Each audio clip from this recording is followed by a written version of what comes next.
Hi, I'm Brian with BibleStudying.net, and I want to continue right where we left off very quickly. And what we were saying was that we have hundreds, actually thousands of New Testament manuscripts written from anywhere in the 2nd century or 3rd century AD up until maybe 1,000 years after the writing of the originals. And those are the basis that we have when we try to reconstruct the events of the early church, the life of Jesus Christ and his teachings. And when we said this, how does this stack up to historical records that we use to understand the life or reconstruct the life of other historical figures or other historical events, such as various wars or people like Alexander the Great or Plato or Aristotle, those types of figures? How does the New Testament evidence for Jesus Christ and his followers stack up to the historical records for that? And what we saw was that in the New Testament, while we may have 5,300 in Greek fragments or partial fragments, or even in some cases whole books of the New Testament, we have another 8,000 at least in other languages, and they date from the 2nd century, 3rd century AD up to 1,000 years after the writing of the originals. But when it comes to other figures and events, we're talking about having, in the case of, let's say, Tacitus or Pliny the Younger, Plutarch, Herodotus, Xenophon, Josephus, and others, we have very, very few. We have sometimes between 7 and 10 manuscripts. Those sometimes are dating around 750 to 1,000 years after the writing of the original. So the New Testament sets the standard, and we have so many more copies, so much closer to the original, so much closer to the events than any other historic figure for which we have historical documentation. And if you were to set the standard, it would be according to the New Testament, and if you use the New Testament as a standard, you wouldn't be able to consider anything but the New Testament to be historical. In fact, if I can find it here, I want to read it. Oh, yeah, here it is. From an article called "Are the Biblical Documents Reliable?" from Jimmy Williams, and he concludes that to be skeptical of the 27 documents of the New Testament and to say they are unreliable is to allow all of classical antiquity to slip into obscurity, for no documents of the ancient period are well attested to bibliographically as these in the New Testament. And that is absolutely true. And so what we're going to be doing as we go through comparative religions, saying, do we have as much historical evidence for one religion or another? Do we have enough that it falls within the standards for which historians determine various historical figures to be accurate, or descriptions of historical battles or events to be accurate? And if so, where does it compare? Is it relatively good, not so good, and which are the best in terms of having historical attestation for them? And so that's where we're going to be going forward here. And now I want to talk, since we talked about the New Testament, let's talk about the Old Testament. Britannica describes for us that what we have in terms of historical evidence for the Old Testament writings. And remember, the Old Testament is basically a series of historical documents. It's saying this individual lived here, these were the events of his life, and then this is the events that followed. And it continues on down through the entire period, in fact, recording all the way, if you can conclude the Old Testament is accurate, all the way from the beginning of creation down into the coming of the time of Jesus Christ, basically. And so it's a historical document, and the question is it accurate? And that question can only be answered by, does it fall within the standards by which we allow other historical documents to be looked at and considered reliable? As I said, most of the historical documents we use to construct the lives of ancient figures and ancient events and ancient history all that they have to do is we have to have a handful, maybe less than a dozen copies of the manuscripts, and they have to date within 1,000 years, those copies within 1,000 years roughly of the original writings, and those original writings have to be within 100 to 300 years or maybe greater than the events that they're allegedly reporting. So if that's the normal historical standard that we use for general historical and secular figures and events, then let's see if that standard falls for the New Testament, whether the New Testament meets that or not.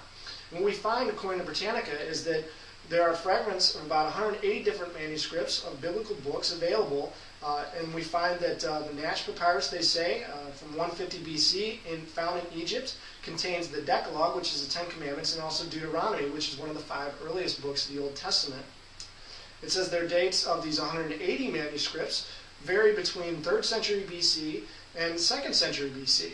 So we have 3rd, 2nd century BC dates for a lot of these writings that we have. Also, Britannica describes the Qumran scrolls. Says their great antiquity brings them close to the Old Testament period. They're from as early as 250 to 200 BC, and many of the scrolls are practically identical with Masoretic texts, even though the Masoretic texts date much, much later into the AD centuries. And so we have texts that we can compare from later time, more recent times. The Masoretic texts, we compare them to things written in the 3rd century. They're virtually identical. And then here's a great quote from the originofthebible.com describing some of the things that have been said here in summary. And they say that there are more than 14,000 existing Old Testament manuscripts and fragments copied throughout the Middle East, the Mediterranean, and European regions. They agree dramatically with each other. The texts agree with the Septuagint version of the Old Testament, which is translated from Hebrew to Greek sometime in the 3rd century BC.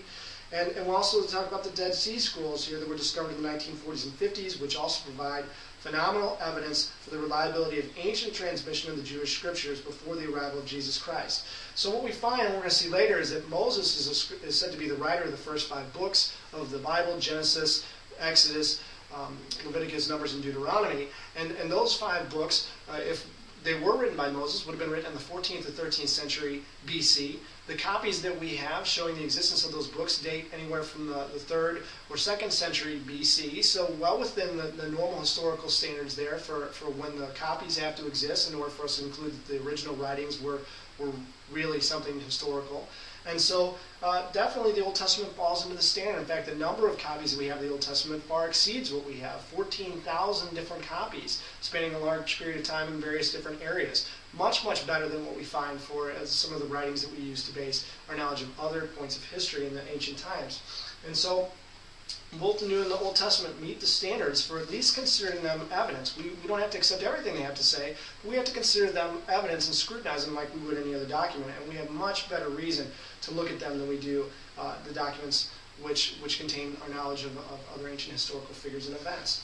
And so as we continue to move forward here, let's talk a little bit about some early figures and events that we can get some knowledge of in what we say. And so what we're going to start doing at this point is pulling up sort of a map, which also has a timeline for it. And we're going to kind of track and try to demystify a history of religion and where various ideas come from. And so let's start with the earliest point we can plot in this map is Noah. And again, if Moses is writing in the 13th or 14th centuries about Noah, and we'll see that there is historical evidence, and this is falling within the time frame that historians would accept for looking at what Moses has to say and can possibly considering to be accurate. And we'll see if there's any corroborating information. According to Smith's Bible Dictionary, which is a Christian source, let's just get an understanding of who Noah is. It says he's the 10th in descent from Adam. He lives from about 2900 to 1900 BC. He builds an ark in accordance with divine direction. He's about 600 years old when the flood comes, according to Genesis. Do we find corroboration about these events with Noah in the historical record? Well, first of all, as I said, the writing of Moses would potentially be within the range, at least, of considering historically accurate, although the events of Noah's life are far, far earlier. So what else do we find that could corroborate Noah? Well, according to Britannica.com, the story of the flood has close affinities with Babylonian traditions of apocalyptic floods, including the idea of the building and providing of an ark, its flotation, the subsidence of the waters, as well as the part played by a human protagonist. And the evidence for this, according to Britannica, is tablet 11 of the Gilgamesh epic, which introduces a figure that, like Noah, survived cosmic destruction by heeding divine instruction to build an ark. So some similarity there in the Gilgamesh epic, but we still don't have any dates. And so what I'm going to do is I'm going to pause for just a moment, and we'll come back and we'll talk more about the evidence for Noah and where that puts us on our historic map and timeline.